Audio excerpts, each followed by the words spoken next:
اللہم اجعلنی فی عینی صغیرا وفی اعین الناس کبیرا. اللہ مجھے میری نگاہوں میں، میری اپنی نگاہوں میں میرا اپنا آپ چھوٹا کر دے کہ میں خود کو بڑی چیز نہ سمجھا کروں، اور مجھے لوگوں کی نگاہوں میں بڑا کر دے. وقصد فی مشیک، اور اپنی چال میں درمیانہ روی اختیار کرو. پہلے فرمایا اتراؤ مت، یہاں فرمایا چال میں افراط و تفریط سے بچو. وقصد، اعتدال اختیار کرو. وقصد کا لفظ جو ہے قاف صاد دال سے ہے، راستے کا سیدھا ہونا. اقتصاد اسی سے نکلا ہے، جو افراط اور تفریط کے درمیان میں ہو، جیسے سخاوت جو بخل اور اسراف کے بیچ میں ہوتی. یعنی لفظی معنی تو اس کا یہ ہے، مالی امور میں عموماً یہ لفظ بولا جاتا ہے، لیکن قصد کا لفظ کنایہ کے طور پہ ہر اس چیز کے لیے بولا جاتا ہے جس کے پسندیدہ اور ناپسندیدہ ہونے میں شبہ ہو. یعنی جو نہ تو بالکل پسندیدہ ہو اور نہ ہی بالکل مذموم، بلکہ دونوں کے بیچ کی چیز ہو، درمیانہ روی جس کو کہتے ہیں. تو جب یہ فرمایا کہ چال میں تم درمیانہ روی اختیار کرو، تو اس سے مراد کیا ہے کہ چال نہ تو اتنی سست ہو، نہ اتنی ڈھیلی ہو کہ جیسے کوئی بیمار جا رہا ہے، اور نہ اتنی تیز ہو کہ انسان کے شرف اور وقار کے خلاف ہو. عباد الرحمن کی خوبی کیا بتائی گئی تھی؟ وَعِبَادُ الرَّحْمَنِ الَّذِينَ يَمْشُونَ عَلَى الْأَرْضِ هَوْنًا، اللہ کے بندے زمین پر آہستگی سے چلتے ہیں، پروقار طریقے سے اور سکونت کے ساتھ چلتے ہیں. حضرت ابو ہریرہ رضی اللہ تعالی عنہ سے روایت ہے کہ میں نے رسول اللہ صلی اللہ علیہ وسلم کو فرماتے ہوئے سنا کہ جب نماز کھڑی ہو جائے تو تم اس کے لیے دوڑتے ہوئے مت آؤ، آرام سے معمول کی چال چلتے ہوئے آؤ اور سکینت اختیار کرو. جو نماز امام کے ساتھ پا لو وہ پڑھ لو، اور جو تم سے فوت ہو جائے اسے پورا کر لو. یہ کیوں فرمایا؟ اس لیے کہ مسجد عبادت کی جگہ ہے. اگر چند لوگ بھی دوڑنا شروع کر دیں مسجد میں تو اس سے نماز کا خشوع و خضوع جاتا رہے گا، لوگوں کے اندر خوف و ہراس پیدا ہو جائے گا. مثلا کوئی شخص آپ میں سے کلاس میں لیٹ آیا، دیر ہو گئی اس کو آنے میں، اب وہ اندر آنے کے لیے چلنے کی بجائے دوڑنا شروع کر دے تو اس کا نتیجہ کیا ہوگا کہ دوسرے بھی پریشان ہوں گے، ان کی توجہ اس کی طرف ہو جائے گی، اس طرح وہ دوسروں کو اذیت دینے کا سبب بنے گا. تو خواہ کسی اہم کام میں بھی تاخیر ہو تو بھی ہوچھے طریقے اختیار نہیں کرنے چاہیے، بلکہ میانہ روی کے ساتھ انسان وقصد فی مشیکا کے اوپر عمل کرتے ہوئے اپنی چال اختیار کرے. حضرت ابن عباس سے روایت ہے کہ وہ عرفہ کے دن نبی صلی اللہ علیہ وسلم کے ساتھ عرفات سے واپس لوٹ رہے تھے کہ نبی صلی اللہ علیہ وسلم نے اپنے پیچھے سخت ڈانٹ مار اور اونٹوں کے بڑبڑانے کی آواز سنی. تو آپ نے اپنے کوڑے کے ساتھ ان کی طرف اشارہ کر کے فرمایا، لوگو سکینت اختیار کرو، اس لیے کہ تیز رفتاری نیکی نہیں ہے. یعنی حج کا موقع ہے، عبادت کا موقع ہے، اور اس میں بھگدڑ مچائی ہوئی ہے، مار رہے ہیں جانوروں کو، جلدی کرو نکلو آگے، گویا کسی ریس میں جا رہے ہوں. تو آپ صلی اللہ علیہ وسلم نے اس انداز کو سخت ناپسند کیا کہ نہیں، سکینت اختیار کرو، ایک معتدل شرافت کا رویہ اختیار کرو. حضرت سہل بن سعد سے روایت ہے کہ نبی صلی اللہ علیہ وسلم نے فرمایا، الانات من اللہ والعجلۃ من الشیطان، کہ آہستگی اللہ کی طرف سے ہے اور جلدی شیطان کی طرف سے ہے. آہستگی سے مراد سستی نہیں ہے، سستی ایکسٹریم رویہ، آہستگی سے مراد معقول انداز ہے. آپ صلی اللہ علیہ وسلم نے فرمایا کہ اچھا طور طریقہ اختیار کرنا اور جلد بازی سے بچنا اور اعتدال کی راہ پہ چلنا نبوت کے 24 حصوں میں سے ایک حصہ ہے. اچھا طریقہ اختیار کرنا یعنی کسی بھی کام میں، اور جلد بازی سے بچنا. مثلا گفتگو میں بھی بہت تیز گفتگو کرنا کہ دوسرے کو سمجھ نہ آئے، تو اس سے بھی بچنا ضروری ہے. اسی طرح چال میں بھی جلد بازی، بھگدڑ مچا دینا، ایک دوسرے کو پش کر کے دھکے دے کے آگے نکلنا، یہ کوئی شرافت کا طریقہ نہیں، بلکہ اس میں بھی اپنے آپ کو روک کے رکھنا، اعتدال کا طریقہ اختیار کرنا، یہ نبوت کے 24 حصوں میں سے ایک حصہ ہے. یعنی ایسا شخص واقعی پھر رسول صلی اللہ علیہ وسلم کی اتباع کرنے والا ہے کہ اس کی شخصیت میں وہاں کی جھلک ہے. حضرت ابو سعید خدری بیان کرتے ہیں کہ ہم آپ صلی اللہ علیہ وسلم کے پاس بیٹھے ہوئے تھے کہ نبی اکرم صلی اللہ علیہ وسلم نے فرمایا کہ تمہارے پاس عبد القیس کے وفد آ پہنچے ہیں. آپ کے پاس مختلف وفود آیا کرتے تھے، حالانکہ وہ کسی کو بھی نظر نہیں آ رہے تھے. ہم ابھی اسی حالت میں تھے کہ وہ آ پہنچے، یعنی تیز تیز وہ آ کر اترے، اور اترتے ہی رسول اللہ صلی اللہ علیہ وسلم کے پاس آ گئے. یعنی باہر سے وفد آیا اور ان کو شوق ہوگا کہ ہم جلدی سے آگے پہنچے، تو تیز تیز چل کے فوراً آپ کے پاس آ گئے. اب دیکھنے میں تو یہ ایکسائٹمنٹ تھی کہ آپ صلی اللہ علیہ وسلم سے ملاقات کریں، شوق کا اظہار تھا، آپ کو خوش ہونا چاہیے تھا کہ یہ لوگ کتنے اچھے ہیں جو بھاگ کے پہلے آ گئے، بھگدڑ مچا کے. لیکن ان میں سے ایک شخص تھا جس کا نام اشج تھا، وہ پیچھے رہ گیا اور وہ بعد میں آیا، یعنی آرام سے چل کر. پھر ایک مقام میں اترا، پھر اپنی اونٹنی کو بٹھایا، اپنے کپڑے ایک طرف رکھے، پھر اطمینان سے رسول اللہ صلی اللہ علیہ وسلم کی خدمت میں آیا. یعنی باقی سارا وفد آتے ہی اس نے یلغار کر دی، اور وہ شخص آرام سے اپنی چیزیں رکھ کے طریقے سے ایک وضع کے ساتھ آپ کی خدمت میں حاضر ہوا، اچھے طریقے سے. اس پر آپ صلی اللہ علیہ وسلم نے اس سے فرمایا، اشج، تم میں دو خصلتیں ایسی ہیں جنہیں اللہ تعالیٰ محبوب رکھتا ہے. یعنی تمہارے اندر دو باتیں ایسی ہیں جو اللہ تعالیٰ کو پسند ہیں. ایک ہے حلم، بردباری، اور دوسرے آہستگی سے سوچ سمجھ کے کام کرنا. اشج نے عرض کیا، یا رسول اللہ صلی اللہ علیہ وسلم، کیا یہ صفات مجھ میں خلقی ہیں یا اب پیدا ہوئی ہیں؟ یعنی میں ان صفات کے ساتھ ہی پیدا ہوا ہوں، ان بورن جسے آپ کہتے ہیں؟ آپ نے فرمایا نہیں، خلقی ہیں، یعنی اب نہیں پیدا ہوئی بلکہ ان بورن ہے تمہارے اندر. تو یہ قدرتی بات ہے کہ کچھ لوگ گاڈ گفٹڈ ہوتے ہیں، کچھ ایسی خصوصیات، کچھ ایسی صفات، کچھ ایسی باتیں ساتھ ہی لے کے پیدا ہوتے ہیں. لیکن کچھ لوگوں کو پھر کوشش کرنی پڑتی ہے اور اپنے اندر ان صفات کو پیدا کرنا پڑتا ہے، تو ان کو اس کوشش کا بھی اجر ملے گا. لیکن کیا ہم نہیں چاہتے کہ ہم چلیں، ہم گفتگو کریں، ہم کوئی بھی معاملہ کریں اور اللہ تعالیٰ ہمیں پسند کر رہے ہوں، اللہ تعالیٰ ہم سے خوش ہو رہے ہوں، ہم پہ مسکرا رہے ہوں، ہم سے محبت کرتے ہوں؟ تو کیوں نہ ایسی صفات کو اپنے اندر لانے کی کوشش کی جائے. جلد بازی، جذباتیت، ہر چیز میں فوری ری ایکشن، یہ اچھی صفات میں سے نہیں. اور اسی طرح اس کا بھی ری ایکشن پھر نہیں ہونا چاہیے کہ انسان بات ہی نہ کرے، کہ بالکل مریل اور سلو ہو جائے، کہ دوسرے بیزار ہونے لگے گفتگو سے. یہ بھی پسندیدہ نہیں. بوقت ضرورت تیز چلنا بھی جائز ہے. عقبہ بن حارث بیان کرتے ہیں کہ میں نے نبی صلی اللہ علیہ وسلم کے پیچھے مدینے میں عصر کی نماز پڑھی، پس آپ نے سلام پھیرا اور نہایت تیزی سے اٹھ کھڑے ہوئے اور لوگوں کی گردن پھلانگتے ہوئے اپنی بیویوں میں سے کسی کے حجرے کی طرف تشریف لے گئے. لوگ آپ کی اس تیز رفتاری سے گھبرا گئے کیونکہ یہ آپ کی نارمل روٹین نہیں تھی، آپ ایسا نہیں کیا کرتے تھے. لیکن اس روز نماز پڑھتے ہی اٹھے اور فوراً نکل گئے. پھر آپ واپس تشریف لائے تو آپ نے دیکھا کہ لوگ آپ کی اس تیز رفتاری پہ تعجب کر رہے ہیں کہ ایسا کیوں کیا ہے. آپ نے فرمایا، مجھے یاد آیا کہ ہمارے پاس سونے یا چاندی کی ڈلی کا کچھ حصہ ہے، یعنی گھر میں کچھ مال رکھا ہے. مجھے یہ بات اچھی نہیں لگی کہ یہ ڈلی مجھے اللہ کی یاد سے روک دے، کسی اور طرف مشغول کر دے، اس لیے میں نے جلدی لا کر اس کو تقسیم کرنے کا حکم دیا. یعنی اس سے کیا ظاہر ہوتا ہے کہ نیک کام میں دیر نہیں کرنی چاہیے. بعض نیک کام، بعض اچھے کام کہ جن کو فوراً کر لیا جائے تو وہ ہو جاتے ہیں، اور اگر آپ چھوڑ دیں تو بھول جاتے ہیں. انہی میں سے ایک کام اللہ کی راہ میں مال خرچ کرنا ہے.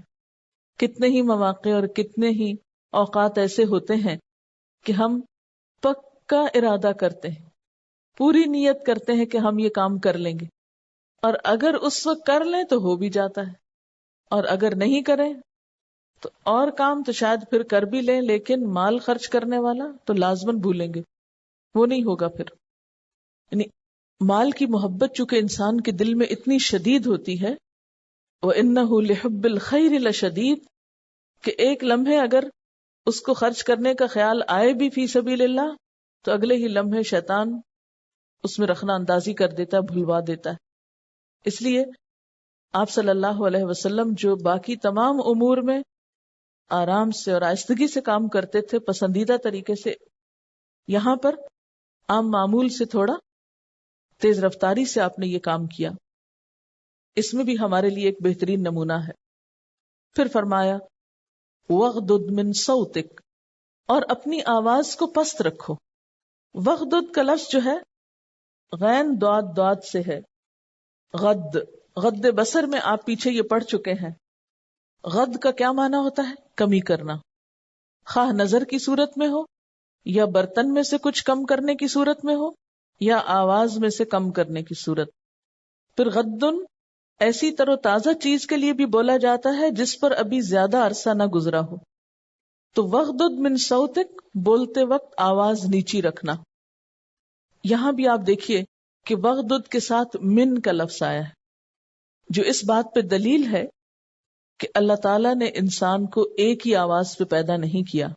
جہاں اللہ نے بولنا سکھایا وہاں والیوم بھی ہمارے کنٹرول میں دیا کہ بوقت ضرورت اس کو اونچا یا نیچا کر لو، اور پیچھے عقل بھی رکھی کہ اس کو بھی استعمال کرو. اور یہ دیکھو کہ کون سا موقع اونچی آواز میں بات کرنے کا ہے اور کون سا نہیں ہے. عقل دی نا، انسان خود سوچے. اور یہ ہر انسان کو موقع کی مناسبت کے ساتھ خود فیصلہ کرنا ہوگا. یہاں اس کی حکمت کا امتحان ہے کہ کس جگہ کیا طریقہ اختیار کرتا ہے. اس کی آواز کا اتار چڑھاؤ، زیر و بم، اونچا نیچا ہونا، یہ ہر انسان کے اپنے فیصلے پر ہے. تو یہاں پر کیا فرمایا؟ وغدد من صوتک، اپنی آواز میں سے پست کرو. یعنی جہاں اونچا بولنے کی ضرورت ہے وہاں اونچا بول سکتے ہو، لیکن جہاں اسے آہستہ رکھنا چاہیے اسے آہستہ کرو. حضرت حسین رضی اللہ تعالیٰ عنہ فرماتے ہیں کہ میں نے اپنے والد حضرت علی رضی اللہ تعالیٰ عنہ سے دریافت کیا کہ آپ صلی اللہ علیہ وسلم جب لوگوں کے ساتھ بیٹھتے تھے تو آپس میں آپ کا طرز عمل کیا ہوتا تھا؟ انہوں نے فرمایا رسول اللہ صلی اللہ علیہ وسلم ہمیشہ خوش و خرم معلوم ہوتے تھے. آپ کے اخلاق میں نرمی، برتاؤ میں سہولت مندی تھی. یعنی آپ کے ساتھ ڈیلنگ کرنا آسان ہوتا تھا، آپ کے ساتھ معاملہ کرنے میں لوگوں کو مشکل نہیں پیش آتی تھی. آپ کی طبیعت سخت نہ تھی، بات میں بھی درستی نہ تھی یا بات بھی درست نہ تھی. آپ نہ تو شور مچانے والے تھے، یعنی ہنگامہ نہیں کھڑا کر دیتے تھے بات بات پہ، نہ فحش گو تھے کہ بدتمیزی یا بد اخلاقی یا گالی گلوچ سے کچھ کام لیا جائے، نہ کسی کو عیب لگاتے تھے، نہ بخل کرتے تھے. جو چیز دل کو اچھی نہیں لگتی تھی اس کی جانب سے غفلت برتتے تھے، اگنور کر دیتے تھے. جو چیز اچھی نہ لگتی اسے اگنور کر دیتے، مگر دوسرے کو اس کی طرف سے نا امید بھی نہیں کرتے تھے. اگر چیز حلال ہوتی اور اس کی رغبت ہوتی، یعنی اگر چیز حلال ہوتی تو، اگر حرام ہوتی تو پھر تو دل نہیں رکھتے تھے کسی کا بھی. اور جو چیز اپنی مرغوب نہ ہو دوسرے کے حق میں اس کی کاٹ نہ کرتے تھے بلکہ خاموشی اختیار فرماتے. یعنی جو چیز خود کو پسند نہیں ہوتی تھی دوسرے کے حق میں اس کی کاٹ نہ کرتے.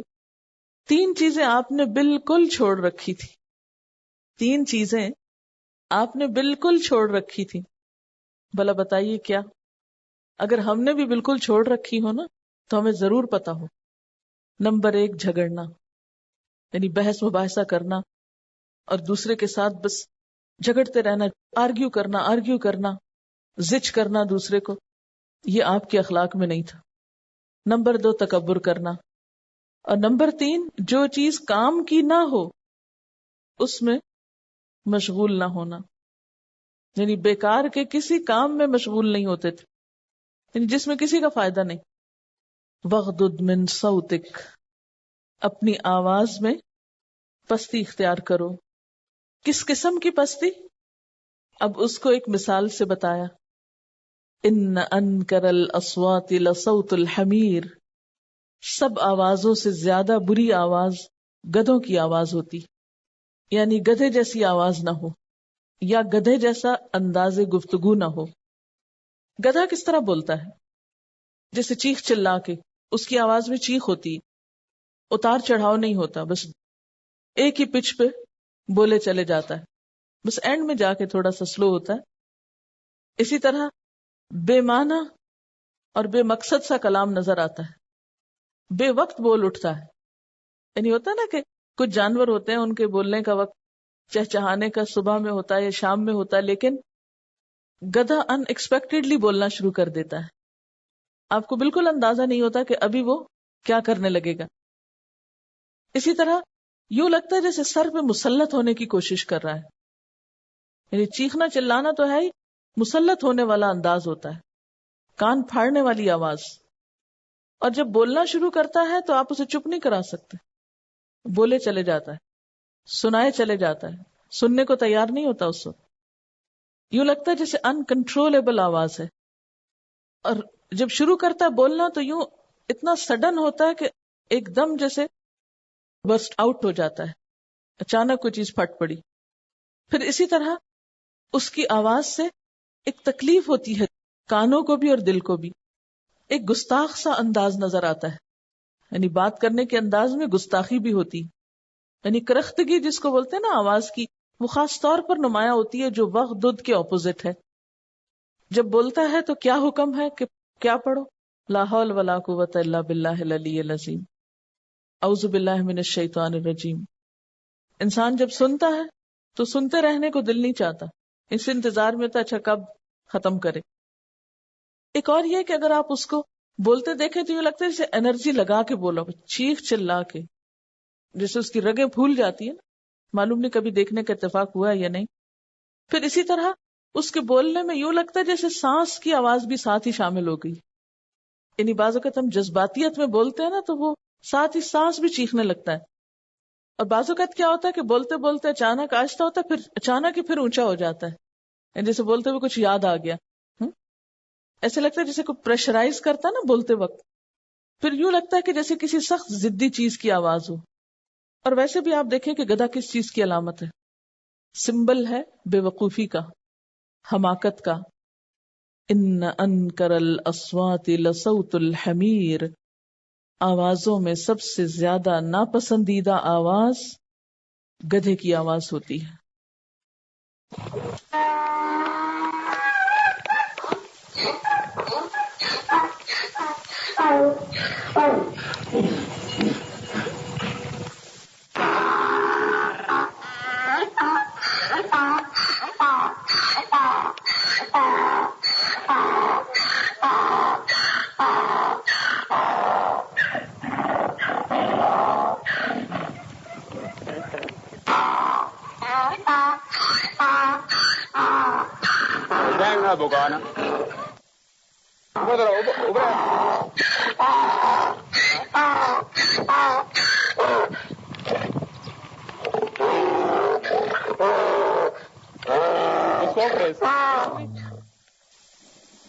یہ بتا رہی کہ انہوں نے آج ہی دیکھا ہے صبح اس کو بولتے ہوئے، تو انہوں نے اس کے ایکشنز پہ یا اس کا جو فیشل ایکسپریشن تھا اس کو خاص طور پر غور کیا کہ اس کے کان اٹھ گئے، دانت باہر نکل آئے، آنکھیں جیسے باہر نکل آتی ہیں اور بہت زور لگا کے، اور یعنی چہرے کے اوپر بھی ایک خاص قسم کی کرختگی. اب آپ دیکھیے کہ جب ہمیں منع کیا گیا کہ آپ اپنی آوازوں کو اس طرح نہ کریں، تو اس میں خاص طور پر کس چیز کی طرف توجہ کرنی ہوگی ہمیں کہ آواز میں کیا نہ ہو، جیسے یہ جو گڑگڑاہٹ سی ہے یا ایک شور اور ہنگامے کی سی کیفیت ہے اور بے سوچی سمجھی. عموماً ایسی آواز اس وقت زیادہ ہوتی ہے کہ جب انسان غصے اور جذبات کے ساتھ بول رہا ہو. اہم ترین چیز یہ کہ سماعت پہ بھاری ہے. گفتگو کرتے وقت ایسا انداز اختیار نہ کریں کہ جو دوسرے کی سماعت پہ بھاری ہو، یعنی چیخنے چلانے والا یا متکبرانہ انداز. اور پھر آپ دیکھیے کہ اگر پیچھے سے اس کو ملا کر دیکھیں تو کیا پرسنالٹی سامنے آتی ہے. وَلَا تُسَعِّرْ خَدَّكَ لِلنَّاسِ وَلَا تَمْشِ فِي الْأَرْضِ مَرَحًا وَاقْصِدْ فِي مَشْيِكَ وَاغْضُضْ مِنْ صَوْتِكَ. اوپر بھی اگر آپ دیکھیں تو چال اور انداز گفتگو کو کمبائن کیا گیا ہے، یہاں بھی چال اور آواز کو کمبائن کیا گیا ہے. تو گویا انسان کی شخصیت کے ظاہری پہلو دو ہیں کہ وہ بولتا کس طرح ہے، چلتا کس طرح ہے، معاملہ کس طرح کرتا ہے، رکھ رکھاؤ کس طرح کرتا ہے. کیونکہ آپ صلی اللہ علیہ وسلم شور مچانے والے نہ تھے. اچھا ہمارا حال کیا ہوتا ہے؟ دروازہ کھولیں کھینچ کے کھولتے ہیں, بند کریں دڑ سے بند کرتے ہیں, جس چیز کے پاس سے گزرے اس کو ٹکر لگاتے ہیں, کتاب کھولیں تو شور مچاتے ہیں, کاغذ پلٹیں تو شور مچا رہے ہوتے ہیں, حتیٰ کہ قلم بھی رکھیں تو وہ بھی ہم آرام سے نہیں رکھتے, وہ بھی پھینک کے رکھتے ہیں. کوئی چیز کسی کو پکڑائیں تو پھینک کے دیتے ہیں. یہ سب بد اخلاقی کی علامات ہیں. ایسی شخصیتیں جب تبلیغ کرتی ہیں تو ان کی بات کوئی سننا نہیں چاہتا, ان سے کوئی ملنا نہیں چاہتا, ان سے کوئی تعلق نہیں رکھنا چاہتا, کہ جسے دیکھ کر انسان کو اریٹیشن اور بیزاری ہونے لگے. یعنی جب لوگوں کے لیے آپ کی آواز سننا اور آپ کی چال دیکھنا ہی ناقابل برداشت ہو جائے تو وہ بیٹھ کے آپ سے کیا سیکھیں گے, کیوں سیکھیں گے؟ جب آپ کے اپنے اندر ہی وہ خوبی نہیں تو دوسروں کو کیا بانٹنے جا رہے ہیں؟ پہلے تو پھر اپنی اصلاح کی ضرورت, اور اس کے لیے بہترین طریقہ کیا ہے؟ مومن مومن کا آئینہ ہے. اپنے اپنے دوستوں سے پوچھ لیں, ایک دوسرے سے پوچھیں کہ آپ کی گفتگو میں, آپ کی چال میں کون سی چیزیں یا آپ کی شخصیت میں کون سی چیزیں ناپسندیدہ ہیں, اور ان کو مان بھی لیں. کیونکہ بعض اوقات ہم ماننا نہیں چاہتے, اگر ہیں تو تبھی کسی کو نظر آئی ہے نا, اگر ہیں ہی نہیں تو دوسرا کیوں دیکھ رہا ہے؟ اور اگر وہ دیکھ رہا ہے تو اس کا مطلب ہے کہ اسے نظر آ رہا ہے, آپ کو خود نہیں آ رہا. عام طور پر ہم جب دین کی بات کرتے ہیں تو صرف اخلاص کی, اندر کے اچھا ہونے کی, تقویٰ کی, اور وہ اس لیے بھی کہ وہ کسی کو نظر جو نہیں آتا تو اس پہ آپ جتنا چاہیں بول لیں. تو جو چیزیں کسی کو نظر آتی ہیں یا ظاہریت جو ہے اس کی اہمیت بھی کم نہیں. یعنی ظاہری پرسنالٹی جو ہے تبلیغ کے لیے وہ بھی بہت ضروری ہے, اس کا سنوارنا, اس کا اچھا بنانا بھی بہت اہم ہے. صرف اندر کے اچھا ہونے سے بات نہیں بنے گی, اور یہ یقین رکھیے کہ اگر اندر اچھا ہے تو ظاہر اچھا ہونے میں دیر نہیں لگے گی, وہ اچھا ہونے لگے گا. اچھا لقمان کی یہ نصیحتیں اگرچہ ہر ایک کے لیے خیر و برکت اور نصیحت کا سبب ہے, لیکن خصوصیت کے ساتھ ان کے لیے جو کہیں بھی قیادت کی ذمہ داری نبھا رہے ہوں, جو لیڈرشپ کے رول پر کام کر رہے ہوں. اور جب ایک شخص تبلیغ کے میدان میں نکلتا ہے تو دوسرے معنوں میں یا دوسرے لفظوں میں وہ دوسروں کو لیڈ کر رہا ہوتا ہے, ان کی رہنمائی کر رہا ہوتا ہے. جب یہ گدھے کی آواز سنی تو مجھے بالکل میڈنس اور وائلڈ کا ایک دم سے پکچر آئی تھی. میں بس یہ سوچ تھی کہ I was relating it with current circumstances. مطلب کہ جس طرح سے فار ایگزامپل اگر میوزک کو اگر دیکھیں, آج کل میوزک میں the most popular music is that which is wild and mad. That's what children like, that's what people like. جس میں زیادہ شاؤٹنگ ہو, جس میں زیادہ روڈنس ہو. مطلب کہ لٹرلی مجھے ایسا لگتا ہے جیسے I'm listening to a latest song. بالکل ایسا لگتا ہے. The more you scream, جتنا چیخیں, جتنا وائلڈ ایکٹ کریں, the more cool it is. جس کو ہارڈ راک کہتے ہیں. ریپ جو ہے گاتے وقت ایکشنز اس طرح ہوتے ہیں کہ جس میں ایکشنز میں بھی ایک جنگلی پن نظر آتا ہے. تو آپ دیکھیں کہ دونوں ہی احکام کی خلاف ورزی ہو گئی. وقصد فی مشی کا, وغضض من صوت کا, کیونکہ ان دونوں کا آپس میں گہرا تعلق ہے. آپ کی اگر آواز میں نرمی ہے یا آواز میں اگر ٹھہراؤ ہے تو اس کا اثر آپ کی چال ڈھال پہ بھی ہوگا, آپ کے رکھ رکھاؤ انداز پر بھی. اور اگر آپ کا انداز ٹھہرا ہوا ہے تو آپ تیز بات کر ہی نہیں سکتے, آپ چیخ چلا ہی نہیں سکتے. آہستہ بولنے کے لیے کوشش کرنا پڑتی. اور میرے خیال ہے کہ یہ اکثریت کی کمزوری ہوتی ہے. خلق الانسان عجولا, انسان پیدا ہی جلد باز کیا گیا ہے, تو اکثریت کے اندر یہ ان بورن نہیں ہوتا. آپ کو اپنے آپ کو خود سلو ڈاؤن کرنا پڑتا ہے, اس میں محنت لگتی ہے, کوشش کرنا پڑتی ہے. اور اگر آپ شعوری کوشش کرتے رہیں تو وقت آتا ہے کہ آپ کے اندر یہ چیز آ جاتی ہے. اور یہ شیطان کے وسوسے ہیں کہ یہ تو ہو نہیں سکتا اور یہ تو مصنوعی لگنے لگا. نہیں, اللہ تعالیٰ کا حکم ہمارے اندر تصنع نہیں پیدا کرتا. شروع میں ایسا ہوتا ہے کہ جب آپ کوئی بھی نیا کام کرنے لگتے ہیں تو وہ مصنوعی لگتا ہے, کیونکہ ابھی وہ آپ کے اپنے اندر پیوست نہیں ہوا ہوتا. کچھ دن مصنوعی لگے گا, پھر وہ آپ کی عادت ثانیہ بن جائے گا, اور پھر وہ مصنوعی پن ختم ہو جائے گا. گدھے کی آواز سن کر جو سب سے پہلی چیز محسوس ہوتی ہے وہ گھبراہٹ ہے. تو اس سے یہ بھی پتہ چلتا ہے کہ گفتگو کا ایسا انداز جو دوسروں کو گھبرا دے, دوسروں کی سماعت پہ, دوسروں کے دل پہ گراں گزرے وہ ناپسندیدہ ہے. اس انداز سے اللہ کا کلام اگر دوسروں کو دیا جا رہا ہے، جو بعض اوقات افسوس کے ساتھ یہ کہ بعض لوگوں کا سٹائل ہوتا ہے، ویسا قرآن پڑھ کے سنا رہے ہیں یا درس دے رہے ہیں یا کوئی تبلیغ کر رہے ہیں تو وہ چیخنے کا سا ایک سٹائل ہوتا ہے یا آواز میں ایک چیخ شامل ہو جاتی ہے، تو وہ دوسروں کے لیے گرانی کا سبب بنتی ہے، گھبراہٹ کا سبب بنتی ہے. انسان کی توجہ پھر اصل بات کی طرف نہیں جاتی، وہ دوسرے شخص کے سٹائل میں ہی کھویا رہتا ہے کہ یہ کس وقت سما خراشی ختم ہوگی. لقمان حکیم کے اپنے بچے کو بلانے کا جو انداز ہے وہ بھی قابل غور ہے. یعنی اس کو خطاب کرنے کا جو سٹائل ہے، یا بنیا، اے میرے بچے، اے بیٹے. بنیا تصغیر ہے نا، جسے عام طور پر ہم بچونگڑے کہتے ہیں، چھوٹو. یا وہ تو زیادہ ہی لاڈ کی طرف نکل جاتا ہے لفظ، لیکن بنیا ابنی نہیں ہے.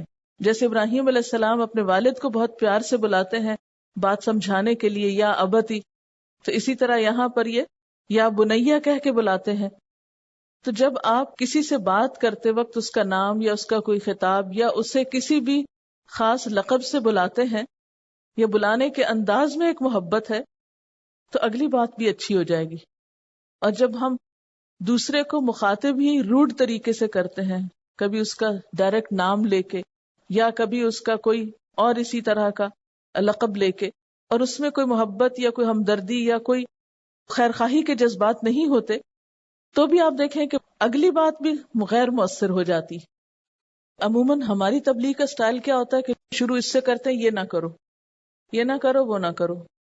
انہوں نے سب سے پہلے اللہ تعالیٰ سے جوڑا، پھر یہ احساس دلایا کہ دیکھو اس سے کوئی چیز چھپی ہوئی نہیں، پھر حقوق اللہ سے آغاز کیا، اقیم الصلاۃ سے، پھر دوسروں کو تبلیغ کرنے سے، پھر اس کے بعد شخصیت کی تعمیر.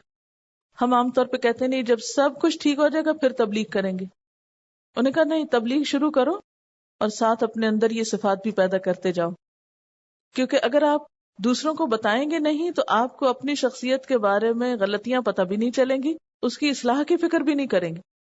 تبلیغ کرنا یا امر بالمعروف اور نہی عن المنکر تو دراصل ایک ذریعہ ہے اپنی اصلاح کا.